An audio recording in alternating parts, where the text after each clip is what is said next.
life history. Ha? Unya, diya sad si Bini Echevarria, diya si akong parinti si Danghitigan Manhares sa Quezon City. Okay, diya sa pikas linya mga kaisunan, atong hinabion ang usa ka whistleblower, daghanang napapriso, daghanang napasuspenso, unya napakuno siya daghan nga mga gukdonon nga mga corrupt officials. Be, atong pamation, diya sa pikas linya si Sir Cris Saavedra. Sir Cris, good morning. May buntag din na, Sir Eli, no? May buntag sa atong tikman din na. Yeah. Kay imong very popular radio program. Kay ang imong mga interview, imong mga bisita, puro mga sikat kayo. Mao ba? Oo. Imagine si Coco Pimentel, si Richard Gordon. Oh, then ang imong plano siguro, you're going to interview President Duterte. Yes. And Pacquiao. Yes. Oh. So everybody is listening to you. What I have learned that even commentators are listening to your program. Mao ba? So, pero it only shows that ang imong programs very well balanced ba. It is really a very professional presentation. That is what the people of Cebu needs now. That is what the Filipino needs now. Okay?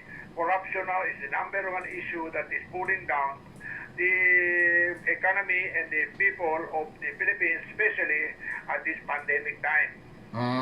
I see. Now, unsay imong ika-share nga to sa tong thousands of listeners karon sa Yagyagan? Now, kining nga tong sitwasyon karon dito sa syudad, people has been asking about the city mayor of Cebu City. And until now, the one who is running the show there is Attorney Loro Casas. Mao ba? Okay? In fact, 2 months ago, something like that, 2 months ago, I was able to talk to the mayor, Sabelia, by telephone. Ingon ba siya nako, Chris, I have given all authorities now to Casas. But I am surprised why, when the people of Cebu has voted for him to run the city as a mayor, city mayor, and ako, particularly me, Cris Saavedra, campaigned for him and promised to the city of the people of Cebu that we should vote for Labella for mayor. Because he is honest. He is hardworking. Then he will serve the people. But and also he promised me that any bidding sa City Hall above the law yun. Ito siya, Chris, kinalabab the law. Naingo po ko sa iya, Mr. Mayor, I am not interested of getting any favor from anybody, especially you, because I campaign for you. I don't want even any favor or any position. Just what I wanted is that what you do is when you go to bidding, any procurement or whatsoever, it has to be above the law and within the law, and there will be no corruption. Hindi ko siya, Chris, wala gini, ha? Hindi ko siya nako. You promised me, Chris, oh yes, that is my advocacy. So, however, Nansa na? So, what happens now is that it seems to me everybody in Cebu are now questioning the status of Mayor Labella. Why is he passing the responsibility to a person who doesn't have any responsibility and accountability? And he was not elected by the city. Dato pa, he is, I call it, when he swore in the Bible as a mayor of Cebu, that he will protect the interests of the people of Cebu.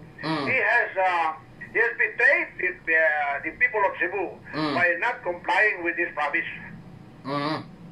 Now, ang iyang reason for being sick has never been confirmed officially. He should come out, his doctor should come out and put everything on the table in black and white and tell the people why is he not reporting, why is he always on leave, why is he not working as a city mayor, and delegating the responsibility to some people who are not elected and are not accountable. and cannot be accountable later on all the transactions. And the reasons why we are more concerned about it is because corruption issues are being raised. Mga transactions din na puro mga involved sa it is a room for corruption. Ino pa sila. Ino pa si Ontiveros. There is a room for corruption because ang process of procurement is shortcutting of the law. Now, why do I say shortcutting of the law? For example, sa bidding. Sa 250 million phase 2 of the CCTV and traffic light, which was bidded last August 3. There was only 12 days that was given to contractors or to suppliers to submit their documents for bidding. It is too short. When you do that kind of oppressive and very oppressive and we call it a situation where the contractors will be discouraged to participate in the bidding because of the time element involved in preparing the documents to submit or to participate in the bidding. That will discourage leaders. And the RA 9184 has as mandated by the law has the objective of encouraging bidders to bid so that the government will be benefited. Sa to pa, the more bidders will participate, the better will be the position of the government when it comes to the prices. Sa to pa, marag shortcut ang biddings. Shortcut ang bidding purposely to rig the bidding in favor of the contractor. Sa to, patunan na sila contractor na handang premeditated and prepared bidding so that it will be the contractor will win and the other contractors will not anymore participate. And this is what happened last August 3. In fact, only one contractor participated because the rest has to back out because it is oppressive kaya ang ilang time element involved. And not only that, it is not because the contractor wants it, you want it, or I want it. There is a law. The RA 91, section 22.5 says that if the bidding involves participation of international companies, like what is happening now, we have to get a certification from our sources in China and other countries. We have to get the certification as per their terms of reference, because in the terms of reference, it says there, item 7, that we have to submit a certification from the supplier, manufacturer, that we have a certification of technical, we are technically approved by the company. We have to submit all that they are going to assure us of the spare parts to be available. It has to come up from a foreign company. So that is international participation. And it says there that the bidding should be 30 days after the pre-bid conference. So putting up a 12 days, 12 days, apiki kayong panahon. That is to say, and the reason why I say apiki kayong panahon, because it has discouraged other bidders. In fact, there is one company also participated, pero one naman participate, klarong-klaro kayo, lutong Macau ang ilang process. You see? Sa to pa, is that a manipulation of the law to suit their purpose? Yes, it is called the rigging of the bidding. To a favored contractor, i-rig ba? So, because in the bidding, there are many ways how to kill a cat, how to manipulate. Now, I have been in the construction business for the past 45 years. I know the mechanics of it. So one of them is disqualify. You disqualify other bidders in favor of your favored contractor. You put up requirements that nobody can come up and only your favored contractors can do it. Another one is that the time element involved. because you have already prepared a contractor which has been qualified, and you use that qualification to be the requirements and the terms of reference. So definitely, no others can anymore participate because of a shorter time. You see? Oh. So it's very obvious. It's very obvious that there is a rigging of the bid. Now, because of election time is coming, they're raising funds.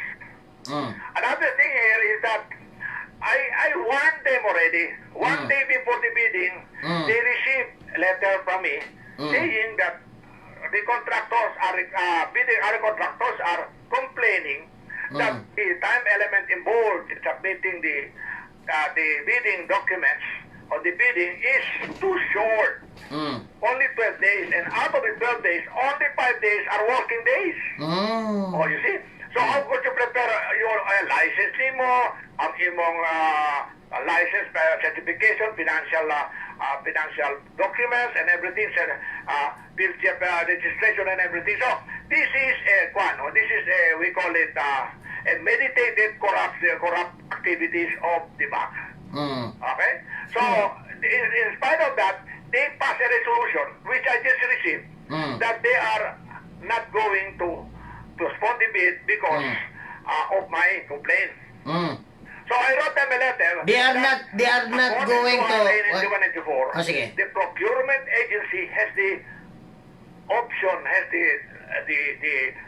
prerogative to cancel a bidding. The procurement agency, the procurement head is Casas. It's not Alabella because Alabella is on it.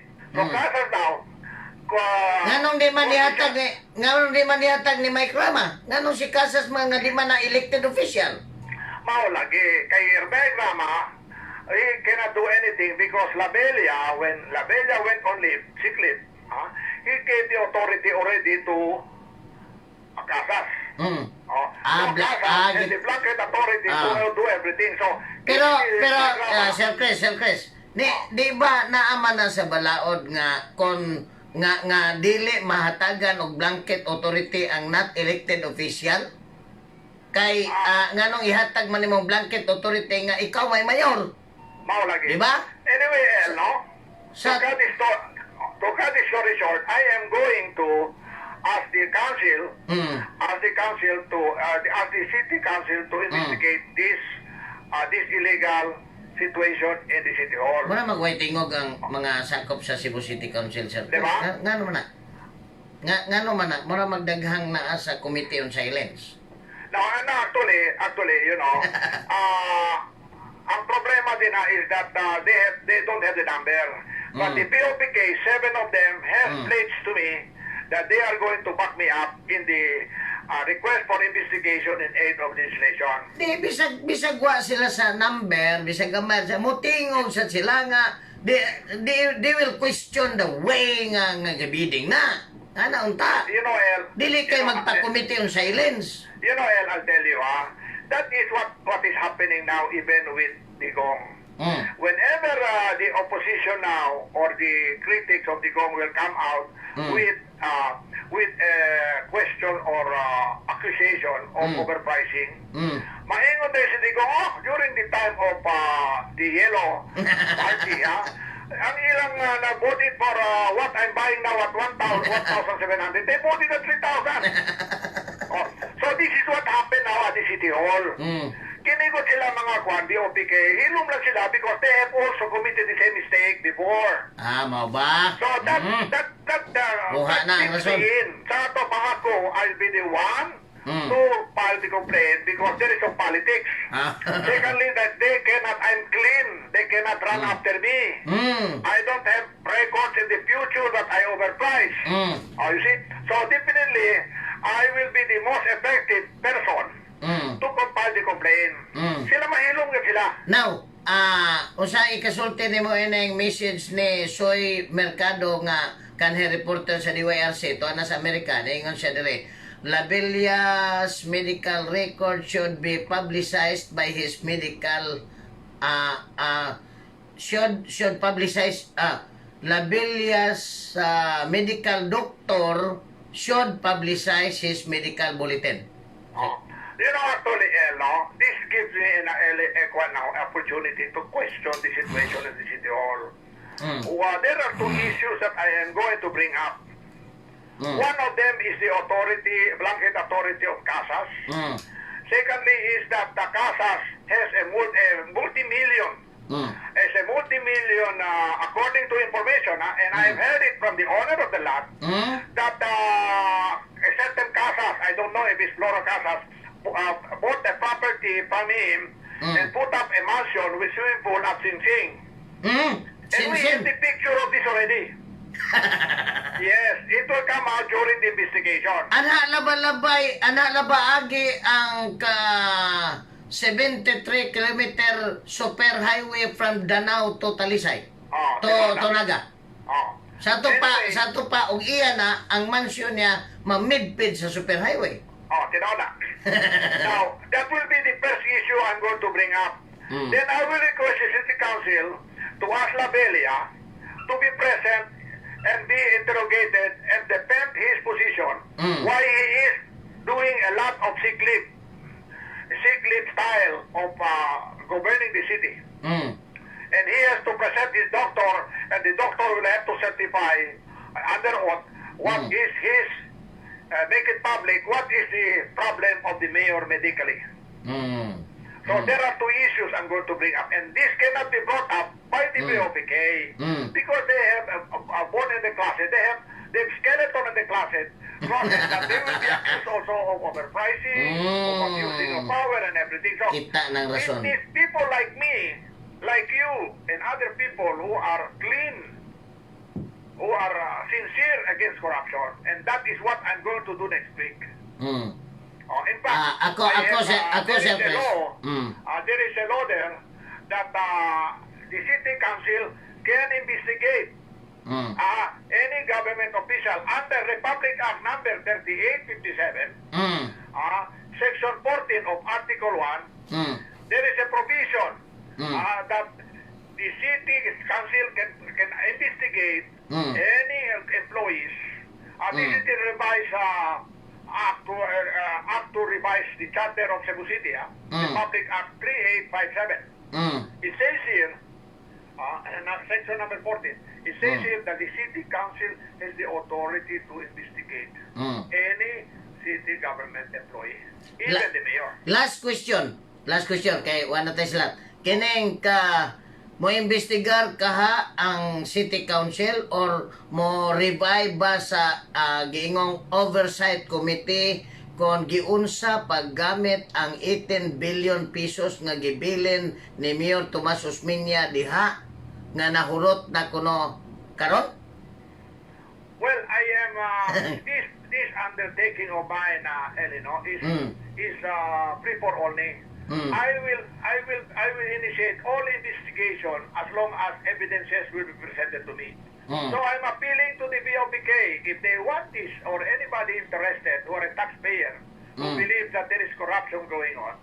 I am now inviting anybody who has evidences to give it to me because I will file all cases they want me to file, especially this overpricing, this corruption going on during the pandemic, and also purchases that are supposed to be done irregularly and overpriced. I will do that for them.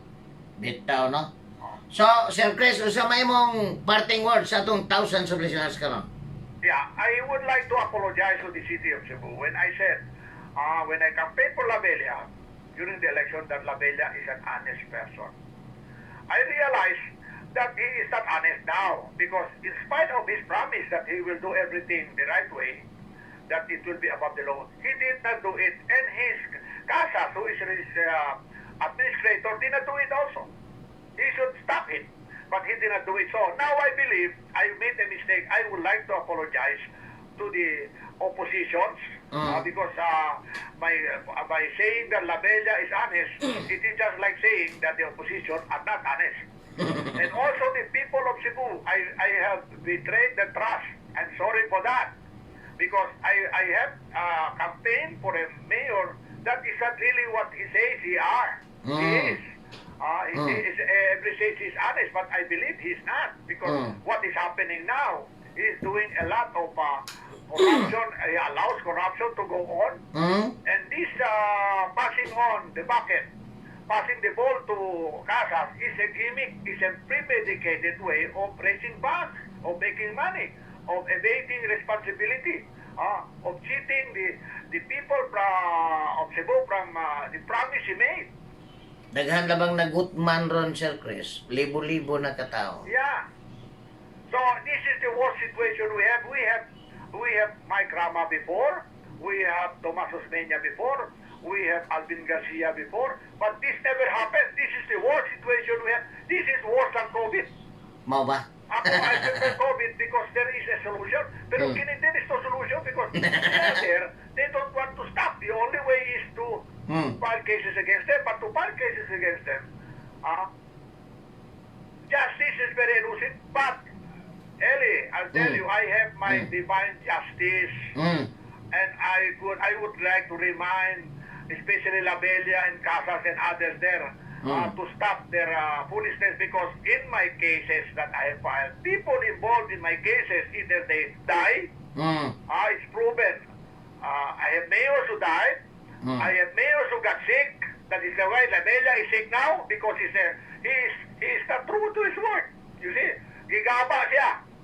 There are people who got convicted, there are people who went to jail, who suspended, and there are government officials whose relative dies, like in a year's time, as many as 5 government, as many as 5 close relatives who die. You know, this is a divine punishment that I have with me, not COVID.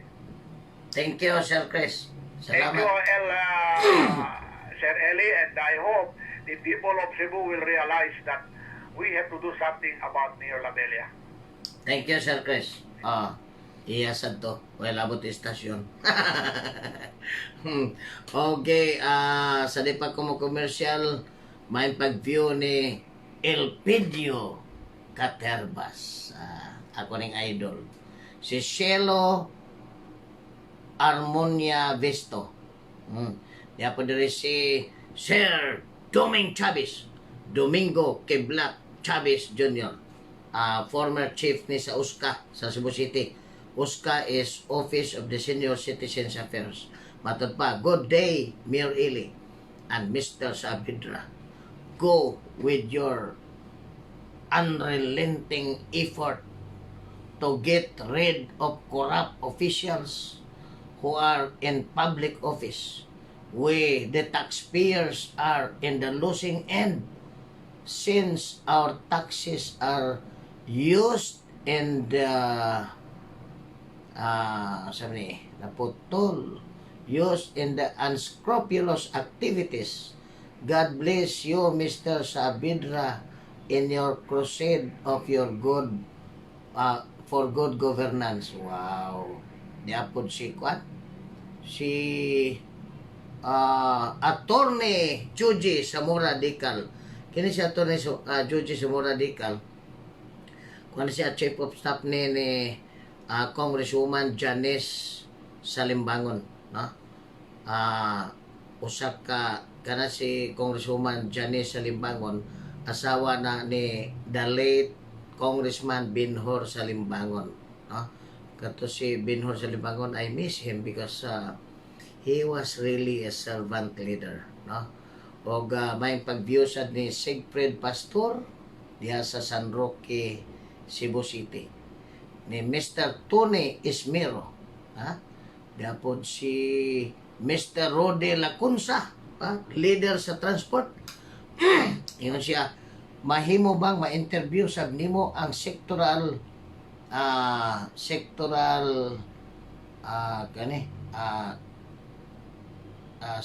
group tingali sa mga ordinaryong tao sa ilaw sab nga baruganan nining nag-alintabong mga isyu.